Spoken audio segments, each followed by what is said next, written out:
Hi friends, സുർബൈ കിച്ചണിലേക്ക് എല്ലാവർക്കും സ്വാഗതം. ഇന്ന് ഞാൻ വന്നിരിക്കുന്നത് വളരെ എളുപ്പത്തിൽ തയ്യാറാക്കാൻ പറ്റുന്ന ഒരു വീറ്റ് അടയായിട്ടാണ്. കണ്ടു നോക്കാം. നമുക്ക് ആദ്യം തന്നെ അടയുടെ ഫില്ലിംഗ് തയ്യാറാക്കി വെക്കണം. അപ്പോൾ അതിന് വേണ്ടി ഞാൻ ഒരു ബൗളിലേക്ക് കുറച്ച് തേങ്ങ എടുത്ത് വെച്ചിട്ടുണ്ട്. ഇതിലേക്ക് മധുരത്തിന് ആവശ്യമായ പഞ്ചസാര കൂടി ആഡ് ചെയ്യാം. ഇവിടെ ഞാൻ ബ്രൗൺ പഞ്ചസാരയാണ് എടുത്തിരിക്കുന്നത്. ഇനി ഇതിലേക്ക് കുറച്ച് ഏലക്കായ പൊടി കൂടി ചേർത്ത് ഒന്ന് നന്നായിട്ട് മിക്സ് ചെയ്യാം. അപ്പോൾ ഇവിടെ തേങ്ങയും പഞ്ചസാരയും ഏലക്കായ പൊടിയും നന്നായിട്ടൊന്ന് മിക്സ് ചെയ്ത് വെക്കാം.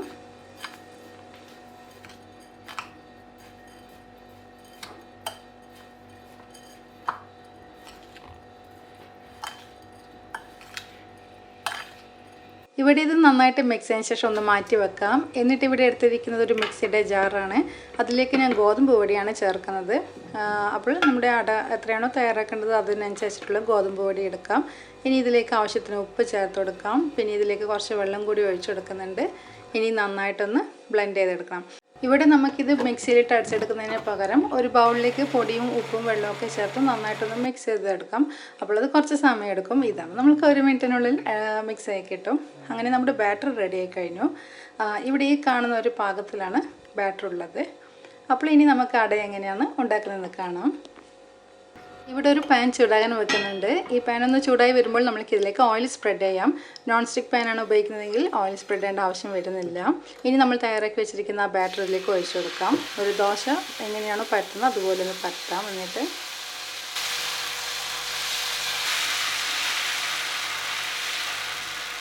ഇവിടെ ഈ ബാറ്റർ ഇതുപോലെ പരത്തിയതിന് ശേഷം അടച്ച് വെച്ച് വേവിക്കുന്നില്ല. ഇതൊരു മീഡിയം ഫ്ലെയിമിലിട്ട് നമ്മൾക്ക് ദോശയാക്കിയെടുക്കാം. അപ്പോൾ ഒരു സൈഡ് ആയതിനു ശേഷം മറു സൈഡ് കൂടി നാക്കിയെടുക്കണം. എന്നിട്ട് വീണ്ടും തിരിച്ചിടാം. ഇനി ഇതിലേക്ക് നമ്മൾ തയ്യാറാക്കി വെച്ചിരിക്കുന്ന തേങ്ങയും പഞ്ചസാരയുടെ മിശ്രിതം ചേർത്ത് കൊടുക്കാം.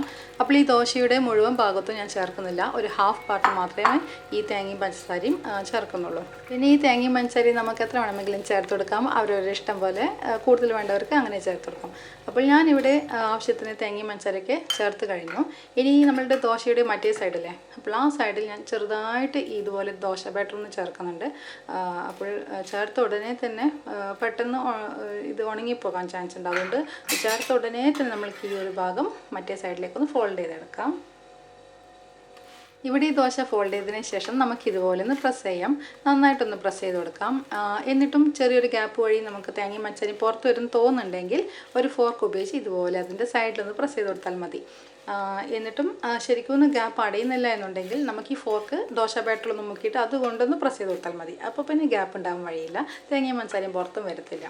അപ്പോൾ ഇനി ഒരു സൈഡ് ആയതിനു ശേഷം നമുക്ക് മറു സൈഡ് കൂടി നാക്കിയെടുക്കണം. അപ്പോൾ രണ്ട് സൈഡ് നന്നായിട്ടൊന്ന് ആയിക്കഴിഞ്ഞാൽ നമ്മുടെ വീറ്റ് അട റെഡി ആയി കഴിഞ്ഞു. അപ്പോൾ ഈ അട കഴിക്കാൻ നല്ല ടേസ്റ്റിയാണ്. എൻ്റെ ഫേവറേറ്റ് സ്നാക്ക് ഐറ്റംസിലൊന്നാണ് ഈ വീറ്റ് അട. അതെന്തുകൊണ്ടെന്ന് വെച്ചാൽ എൻ്റെ അമ്മ ചെറുതിൽ എനിക്ക് ഉണ്ടാക്കി തന്ന് ഞാൻ കഴിച്ച് ശീലിച്ചത് കൊണ്ടായിരിക്കും.